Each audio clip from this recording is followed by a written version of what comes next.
here today with Guy Rilov at Makura Farm. We're in the Carmel Mountains, or the kind of the Carmel Mountain Range in Israel.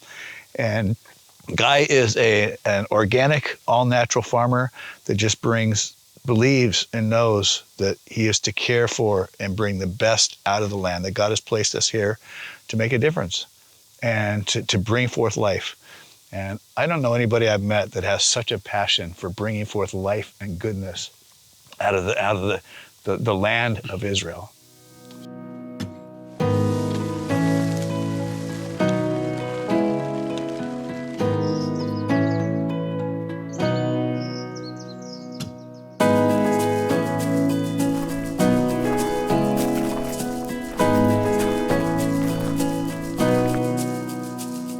Summer gallery. We were good farmers when 2,000 or 3,000 years ago. There are only in this area you can find olive presses that are more than 2,000 years old, and you can find our modern olive press. So next time you come, I'll take you. That will be added to the flowers, to an olive press, 1 kilometer from here. Oh, really? Really, an ancient olive press, and you'll be amazed. That is not renovated, just in the forest. And these are Jewish olive presses, not from the Arab times or whatever. It's Jewish olive presses. And another thing of the Carmel, which is very important, is that the first olive that existed, or I don't know how to say it, but the first olive is from the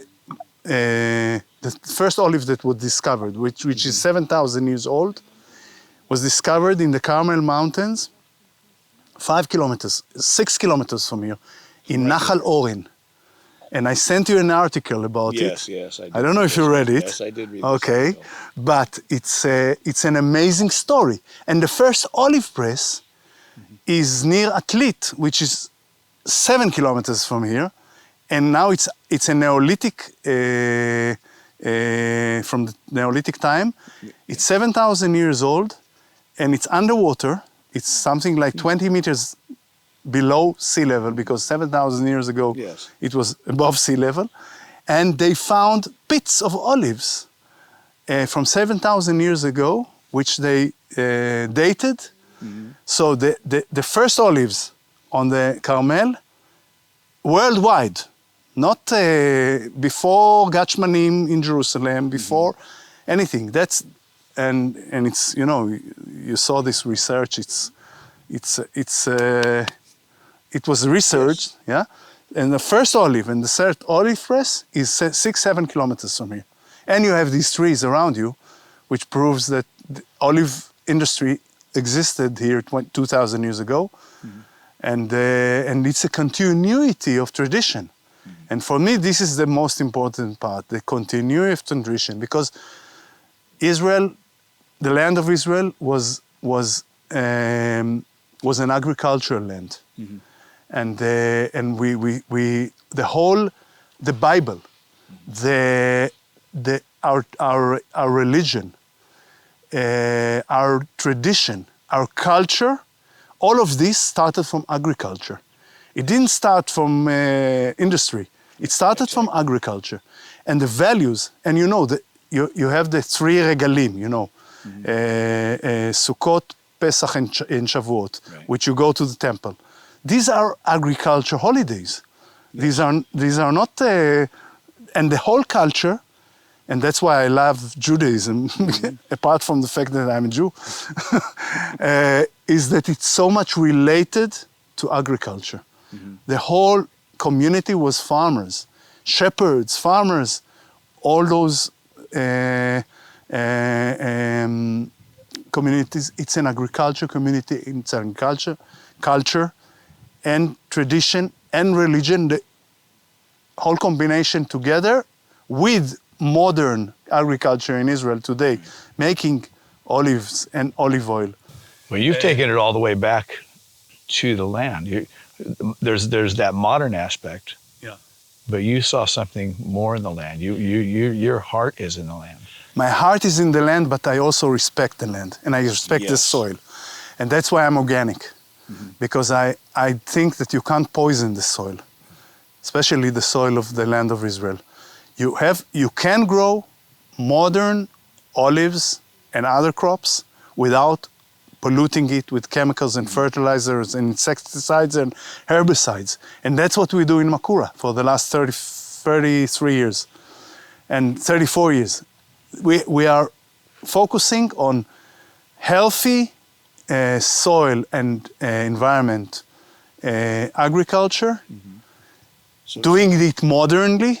So you invest in the land, and the land brings forth the crop. I invest in the soil. You invest in the soil. I invest in the soil. Because for me, soil fertility is the most important thing. When you have fertile soil, you'll have healthy tree, you'll have good olive oil, and you'll have long-term, how do you call it, sustainable, long-term sustainable farm. If you look on the short term, you can spray, you can fertilize, whatever. Right. If you look on the long term, you have to do it naturally. Naturally wise, not taking into consideration that we are a society with modern agriculture.